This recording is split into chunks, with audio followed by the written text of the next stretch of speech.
नमस्कार मीडिया के बंधुगण। मैंने ये प्रेस कॉन्फ्रेंस जो कॉल किया है आज बहुत शॉर्ट नोटिस पे, एक न्यूज़ में आप देखा था डेली टेलीग्राम में, जिसमें डिपार्टमेंट ऑफ टूरिज्म अंडमान के ट्रैवल एजेंट को इनवाइट कर रहा है साटे में जाने के लिए और उससे 20,000 रुपये मांग रहा है इस इवेंट में पार्टिसिपेट करने के लिए। 20,000 के बदले ये क्या देगा? एक टेबल देगा। Area less than 1 square metre होता है टेबल का। I was surprised. मैंने साटे को कॉल किया और पता किया कि एक टेबल या उसका क्या चार्ज है, तो उन्होंने बताया कि 9 square metre 3x3 is the minimum area they provide at a cost of 24,000 including GST. अब आप सोच के देखिए, साटे 24,000 में दे रहा है और ये हमको भाई साहब लोग 20,000 में दे रहे हैं। Second point to be noted, साटे कोरोना के बाद से बंद था, पहली बार हो रहा है, तो obviously to attract more customers they have reduce their fares. इनका फेयर नॉर्मली जो होता था आई थिंक अराउंड 50,000 रुपीज के आसपास होता था, so they have reduced almost by 60% excluding GST. लेकिन कोरोना से पहले अंडमान निकोबार स्टेशन एक टेबल के लिए या आधे टेबल के लिए 10,000 रुपये ट्रैवल एजेंसी लेती थी। इन्होंने बढ़ा दिया इन्होंने बढ़ा दिया 10,000 का 20,000 कर दिया। एक जो प्राइवेट कंपनी है साटे, वो कम कर रही है ताकि ज़्यादा से ज़्यादा लोग आए, वो कम कर रही है और ये बढ़ा रहे हैं।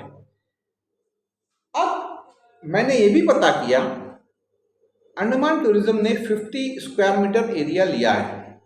अगर हम 50 स्क्वायर मीटर के एरिया का देखेंगे रेट, तो ऑलमोस्ट 1,50,000-60,000 होता है।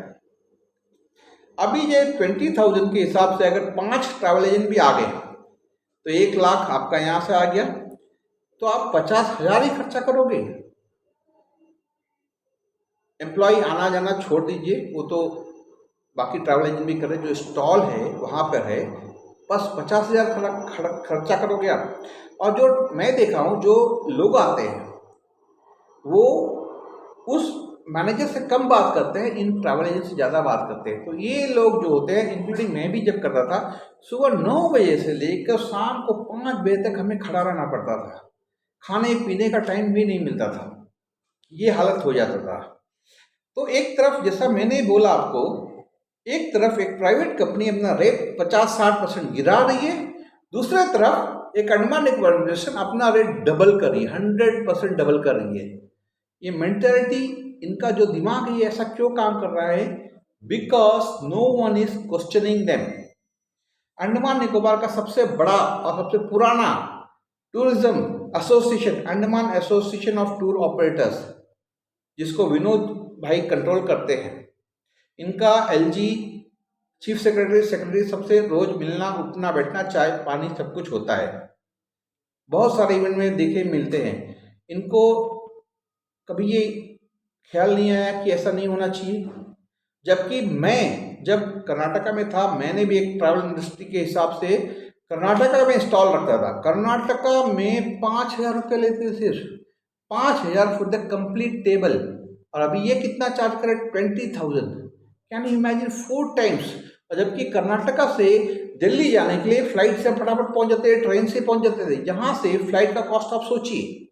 एक मेंटालिटी दिमाग का आता है एक ऑफिसर का, अरे यार इनका फ्लाइट का कॉस्ट बहुत ज़्यादा है, इनको थोड़ा कम कर दो या फ्री कर दो।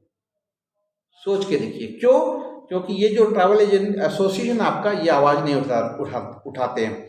Andaman Nicobar tourism stakeholder association है, विवेक सिंह जी का, उन्होंने आवाज़ नहीं उठाया।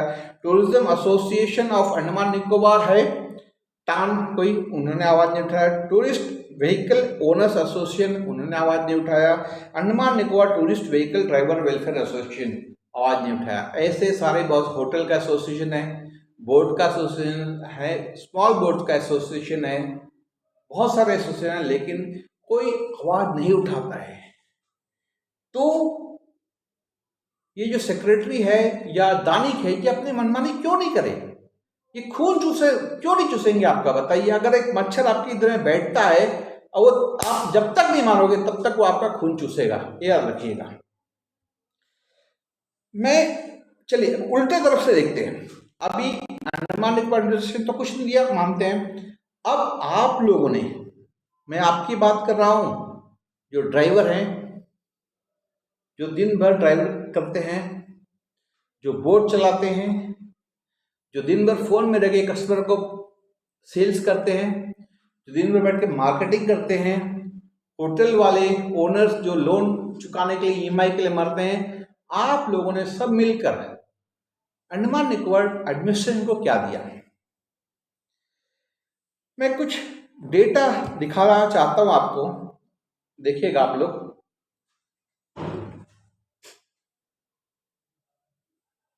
ये डेटा है, मैं बताता हूं। अभी 2017 में अंडमान में टूरिस्ट आए थे 4,71,919,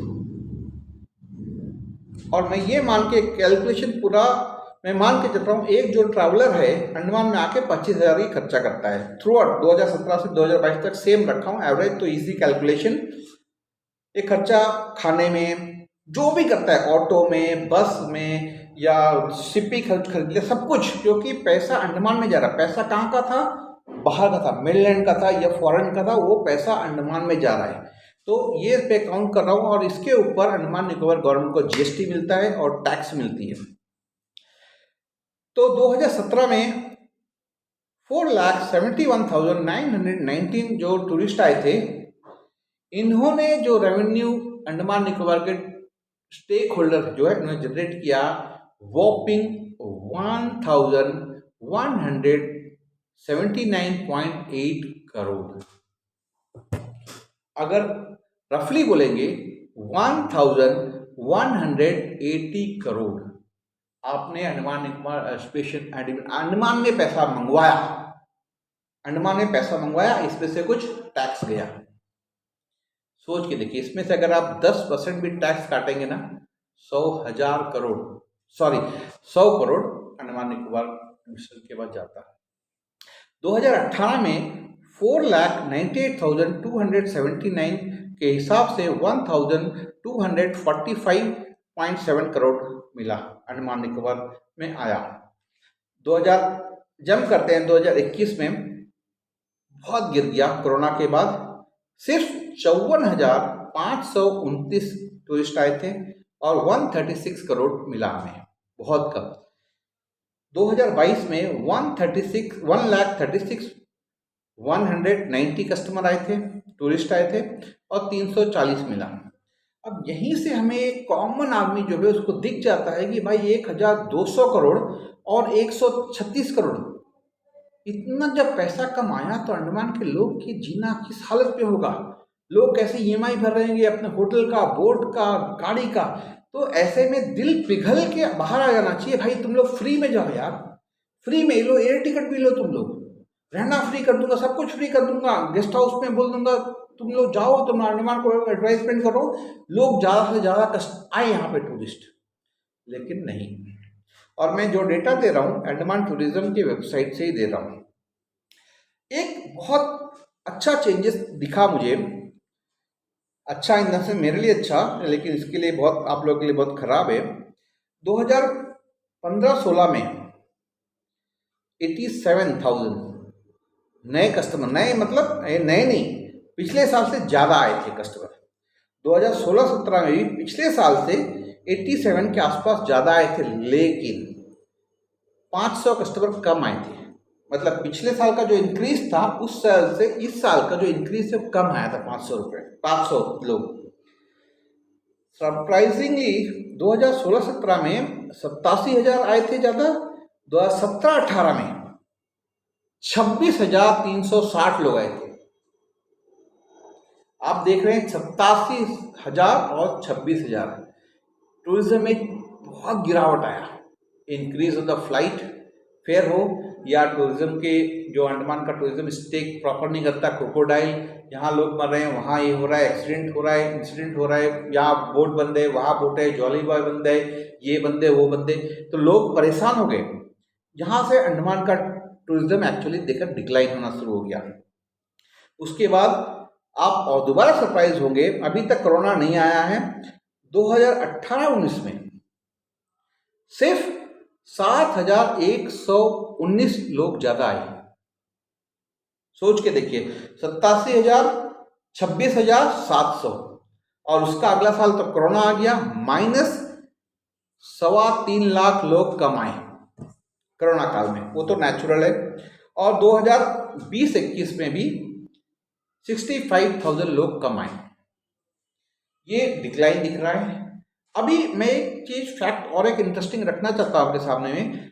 अंडमान निकोबार गवर्नमेंट खर्चा कितना कर रही है टूरिस्ट मंगाने के लिए, वो खुद का खर्चा, मैं ट्रैवल एजेंट अपना मार्केटिंग अपना सेल्स अपना कर रहे हैं उसकी बात नहीं कर रहा हूँ, सिर्फ ये चीज, और इंफ्रास्ट्रक्चर की बात नहीं कर रहा हूँ, मार्केटिंग कितना करती है, क्योंकि सेल्स तो करती नहीं है, मार्केटिंग कितना करती है, एडवर्टाइजमेंट कितना करती है।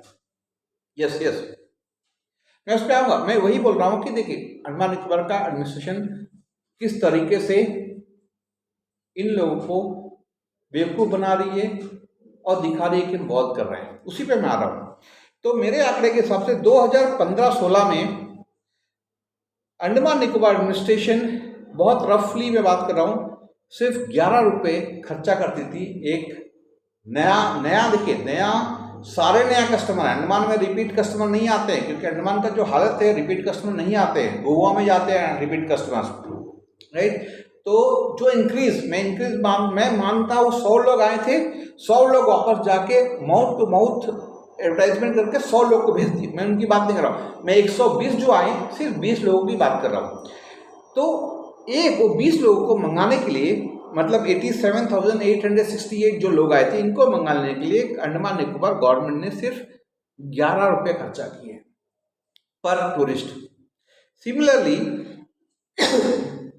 2016-17 में 27,367 लोग आए थे, जो पिछले साल से कम हैं, उसके लिए 14 रुपये खत्म किया। देखिए कस्टमर बढ़ते हैं, खर्चा तो जब बढ़ता है खर्चा तो बढ़ेगा, तो अभी बढ़ रहा है। देखिए पिछले साल 11 रुपया, अभी 14 रुपया।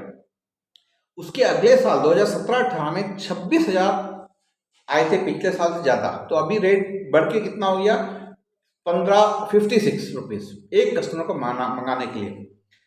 2018-19 में आप विश्वास नहीं कि सिर्फ 7,119 इंक्रीज लोग आए थे, उनके ऊपर खर्चा हुआ 280 रुपये। और 2019-20 में तो 3.25 लाख कमाए लोग, 2020-21 में 65,000 कमाए। तो यहाँ में एक मेंटालिटी दिख रहा है कि how serious the Andaman Nicobar administration is all about the tourism.